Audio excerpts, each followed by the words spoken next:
welcome back to the Roger channel. And guys, we're back at it yet again. This time we're doing the Star Wars Black Series Devon Izara from Maul Shadowlord line. Taking a look at the packaging, of course it does feature like the Black Series logo, the figure shown right here, and the accessory in this massive window. You get the name of the character, number which falls to the line, and the name of the lineup down there. And on the side of the box, you get some amazing artwork for the side mural. And unfortunately, I don't have the ones in the middle, but this will sort of complete each other once we have done our lineup. So I'm really happy about that. Here in the back, you get a smaller portrait of the character, a description, the number which falls into the line, and some warnings. Here's the side of the box, bottom, and top. So let's go ahead and open her up and see what's inside. And here she is out of the packaging. And take a closer look at Devon. She looks really good. But for now, let's go ahead and start right here at the top. Look at the head sculpt. It is amazing. I mean, look at that. You get this really good looking sort of like photoreal tech that they used for the eyes, the eyebrows right here. She has like some red lipstick. And besides that, I am in love with the overall amount of detail, especially right here in the sort of like tails that she has in the back. Really cool. Love the design. And of course, she does have a decent amount of movement, and I will sort of switch it out in a bit. This cape that she wears is removable, so we'll be doing a test with and without the cape. So here's the articulation with the sort of like cape on, side to side, up and down. And then of course, when you want to remove the cape accessory, all you do is just shimmy off the head right here off of the joint, just like that. You can easily slide it off and equip the head back on. So we'll take a closer look again. So here's another closer look at the head sculpt without the cape. And of course, she does have movement at the neck and the top of the head, like we mentioned before. But you do get a lot more movement without that cape accessory. There's side to side, up and down. And then I guess before we move on to the rest of the figure, we can take a look at the included cape. Instead of it being soft goods, it is in this softer plastic, which is still pretty good. There's a few wrinkles there and there I'm seeing. I like the way it lays down, especially when, you know, she's wearing it, obviously. And then I like how it's more cuffed around the neck area. Really cool. But besides that, we'll be taking a look at the torso now. And her outfit is very eye-catching. Throughout the series, I think probably she has like the best outfit other than like Lawson. But yeah, I really liked her design, especially like this navy top that she has, and then it does run into this sort of like cream undershirt, so it's really cool. I like her sort of like look. They were going for a more civilian type of look, obviously, considering that she is a survivor of Order 66, so they didn't want to look too much like a Jedi. You do get a smaller ball joint right here in the lower waist, so you're side to side, back and forward. Taking a look at the arms now, the arm does stick out pretty nicely.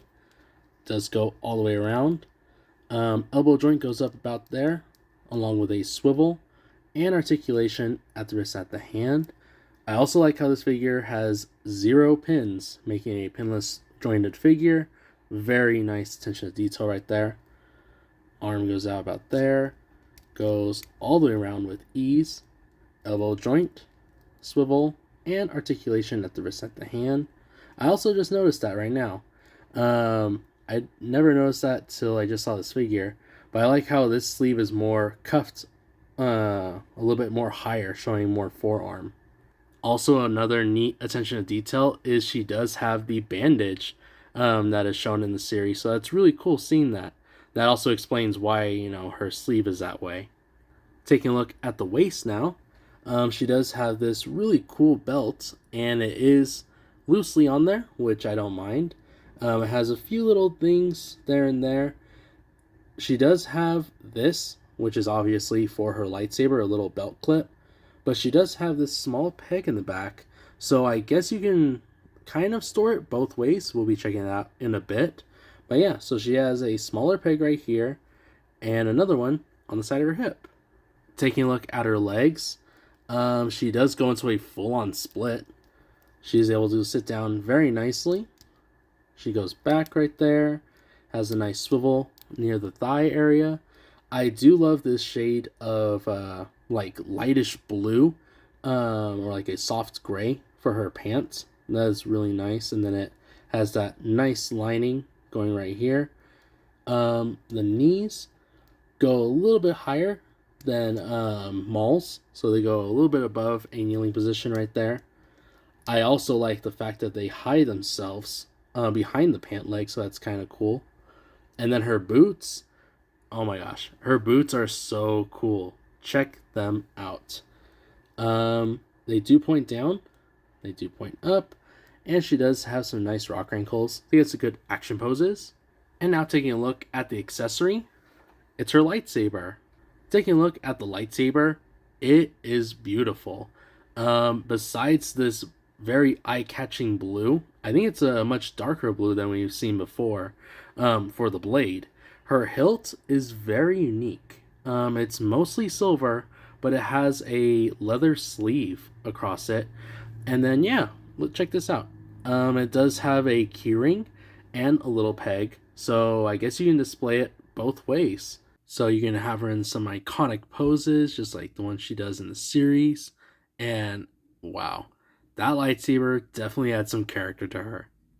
And of course, if you're not going to use her lightsaber, you can easily hook it on using a little keyring right here. Or, like we were looking at, there is a small peg in which you can place it right here on the back of her, like belt. So that's pretty cool. And now, as an overview of the figure, again, she has to be a 10 out of 10 for this lineup. So far, the Maul line has not disappointed me at all, giving us high quality figures that actually are worth something here in the lineup. And, seeing the amount of articulation and detail that Devon has totally makes up for that. I would love to see Master Daki alongside her, and I bet you anything, he might even be the next figure just because it would make sense. But other than that, I can't wait to see what the rest of the Maul lineup has in store because there's so much potential.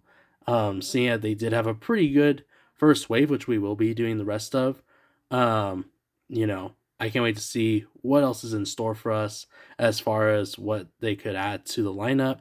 There's tons of ideas. But again, Devon is definitely worthy of being an addition to the Maul sort of like wave. So if you haven't gotten your hands on her yet, definitely do so. But with that said, I hope you guys enjoyed this review. And if you did, please be sure to leave a like, subscribe, and follow me for more because we are not done with this Maul lineup. We still have the 11th Brother and Rook. So please keep an eye out for those. And I'll catch you all on the next one.